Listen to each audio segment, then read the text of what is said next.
2012ஆம் ஆண்டுக்கு பிறகு கிட்டத்தட்ட 12 ஆண்டுகளுக்கு பிறகு சொந்த மண்ணில் மும்பை அணியை வீழ்த்தி சாதனை படைத்துள்ளது கொல்கத்தா அணி.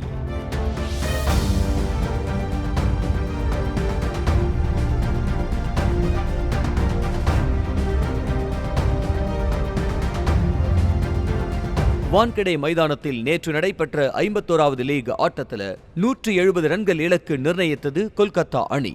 மும்பை அணியின் வீரர்கள் பெரிய ரன்கள் அடிக்காமல் அடுத்தடுத்து அவுட் ஆனதால் தோல்வி உறுதியானது.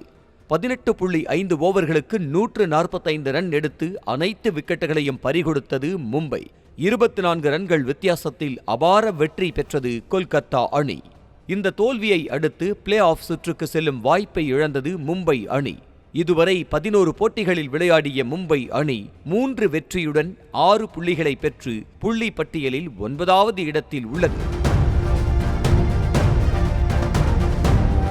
நேற்றைய தோல்வி குறித்து மும்பை அணியின் கேப்டன் ஹர்திக் பாண்டியா பேசும்போது, சரியான பார்ட்னர்ஷிப்பை உருவாக்காததே தோல்விக்கு காரணம் என கூறியுள்ளார். 20 ஓவர் கிரிக்கெட்டில் நல்ல பார்ட்னர்ஷிப்பை உருவாக்க முடியவில்லை என்றால் அது மிகப்பெரிய விளைவுகளை ஏற்படுத்தும் எனவும் கூறியுள்ளார்.